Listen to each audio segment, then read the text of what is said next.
You know that insane rush when you check your bank account and the tax refund actually hit? Like your heart does that stupid flutter thing and suddenly you feel rich, even though this is literally just your own money the government was holding like some kind of financial hostage situation all year? That feeling is a trap. I'm serious. Because the second that money shows up, your brain goes absolutely feral, and you're suddenly convinced you need things you haven't thought about in months. Oh, I should get that stand mixer. Oh, I need new throw pillows. Oh, everyone's going to Cancun, and I deserve this. And maybe you do deserve it, but hold on for 1 second, because I need to tell you something that's going to sound preachy, but I promise it's not. What you do with that money in the next 3 days is basically going to decide if you're still broke and stressed in July or if you actually got your head above water for once. And I'm not trying to be your mom or whatever. I'm just someone who spent way too many years blowing my refund on absolute nonsense and then being shocked, I tell you, when I was still struggling to pay bills in the summer. So let me walk you through this before you open that Target app, because I know you've already got it pulled up. First, if you have credit card debt or any of those sketchy buy now, pay later things that somehow turned into $400 you forgot about, that's where you start. I know that's the most boring answer in the world. I know you wanted me to say treat yourself or invest in crypto or whatever.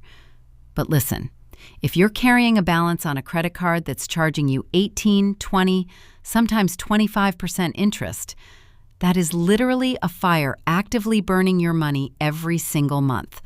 Like you're just handing the credit card company free cash for no reason, except you didn't pay it off yet. So let's say you've got $1,200 on a credit card.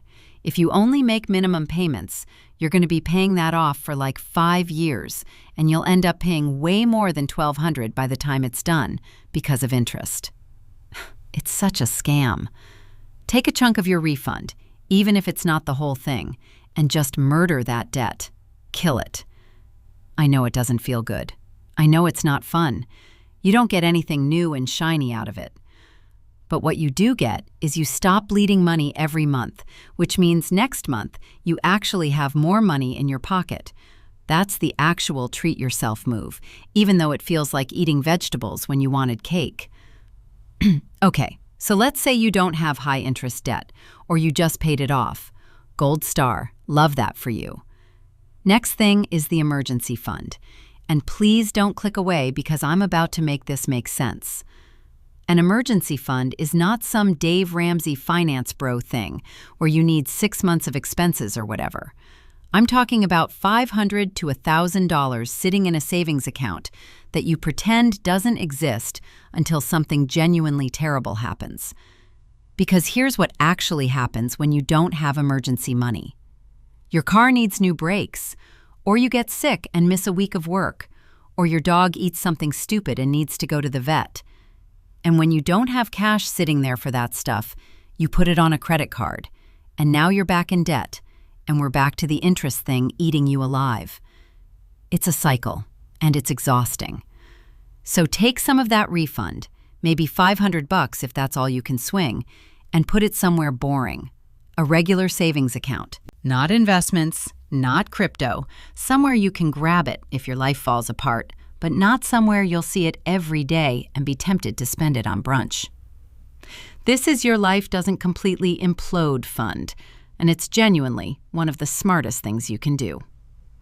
Now, if you've handled both of those things, debt and emergency money, this is where it gets kind of exciting, because now you can actually think about building wealth instead of just keeping your head above water. And when I say wealth, I don't mean yacht money. I mean not being 70 years old and still working because you have to. Open a Roth IRA if you don't have one, or add money to it if you do. A Roth IRA is this retirement account where you put in money that's already been taxed, so the government already took their cut, and then it grows over the years. And when you're retired, you can take it out and they don't tax it again.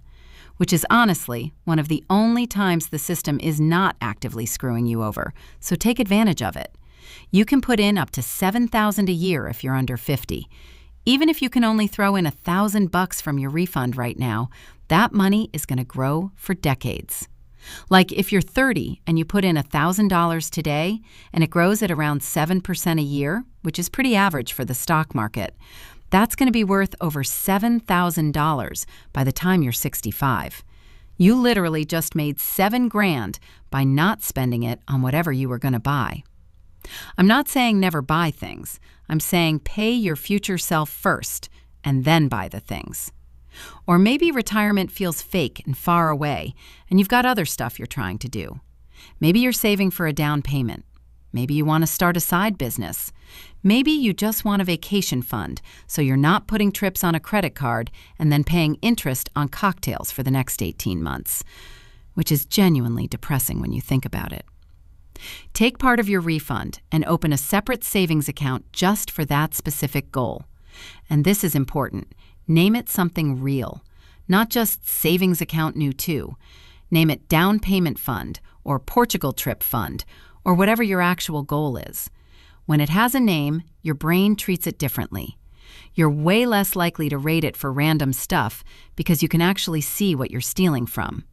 It's a little psychological trick, but it works, and I'm not above using tricks if they keep me from being dumb with money. Okay. Now here's the part where I'm not a total joy killer. After you handle the debt situation, after you put money in your emergency fund, after you set some aside for future you, then take like 10 or 20% of whatever's left and spend it on something that actually makes you happy.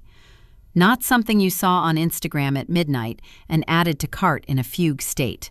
Something you've actually been wanting. Maybe it's a nice dinner. Maybe it's concert tickets. Maybe it's that thing you've been eyeing for 2 months. Spend it on purpose, enjoy it completely, and don't feel guilty about it because you already did the responsible stuff first. The biggest mistake, and I see this constantly, is people treat the entire refund like it's Monopoly money, and then 3 months later they're stressed about bills again and confused about why nothing ever changes. It's because they never used that lump sum to actually move forward. They just spent it on a bunch of little things that evaporated, and now it's gone, and they can't even remember what they bought. Maybe some clothes, maybe some takeout, maybe a few things still sitting in boxes in the closet. Your tax refund is not a lottery winning. It's not free money from the sky. It's your paycheck that got sliced up into little pieces all year, and now it's back in one chunk, which makes it useful. You can use it to actually change something, to fix something, to set yourself up better than you were last month. Or you can blow it and stay in the exact same place, which is fine, it's your money, but don't be surprised when nothing's different in 6 months. So here's what you're going to do. When that deposit hits, don't immediately start shopping. Pour some wine if that helps you focus. Sit down for literally 15 minutes and make a plan. How much needs to go to debt if you have it? How much goes to your emergency fund? How much are you putting away for future goals? How much can you spend guilt-free because you already handled everything else? Write it down in your notes app. I don't care if it's not fancy. Then, and this is crucial, move the money immediately. Don't leave it all sitting in your checking account where you can see it every time you buy coffee and your brain goes, "Oh, I have money. I can get the fancy latte and the breakfast sandwich." That's how $3,000 turns into $87 in 3 weeks, and you have no idea where it went.